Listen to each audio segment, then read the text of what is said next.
Isa nakadugtong yung ano na yan, yung dam na yan. Sa Angat po. Galing, Ito na po yung pinakahuling filtration papunta Maynila na tubig. galing pa ng Angat yan. Apo. So ito, Ipo Dam to.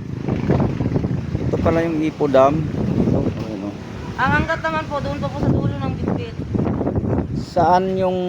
Dati niyo po ng tulay, diretso po. Pero hindi na po ka makakapasok. Hindi pa ba makakapasok yun sa Bitbit? Yung Angat po. O gano'n. Ito ba nakarugtong to sa papuntang Bitbit? Apo, kahit na po. Parang na. Grabe yung lakas ng hangin dito. Magkakonektado po yung ilog sa Bitbit, ilog sa Bitbit. Oh, okay. Pwede ba magkape-kape dyan sa baba? Pwede rin po mag-relax. Pwede mag-order ng kape dito. Tapos magkape yun. No? Bakit mayroong ano dyan, bangka? Ano yun na, wala na ng tubig, kaya naglayo.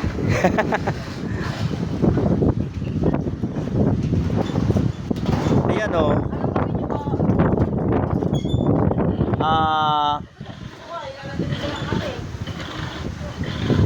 Sige yung black coffee. So dito, pwede ka mag-order ng kape habang makakapag-relax dito sa baba. Kahit dito sa taas, ang lamig, grabe. Ang lamig dito. So ayan yung nakikita natin na yan, yun pala yung Ipo Dam. Tapos sa baba mayroon yung ilog. So parang pwede maligo din sa ilog na yan eh. Ayan. Yan po, i-zoom in natin. Yan po yung Ipo Dam. Yan. Zoom out natin.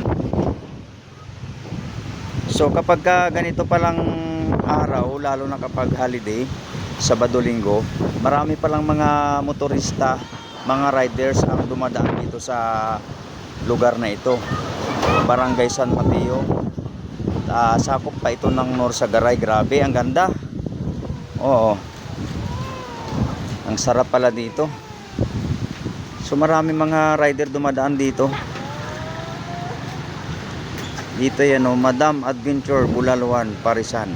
O, diba? Pwede kayo mag-order ng kape dito habang nagre-relax, tambay. 10 piso lang yung entrance nila. Ayun na. Yan ang kape. Kakape muna tayo. Okay. Magkakape muna tayo habang nagre-relax.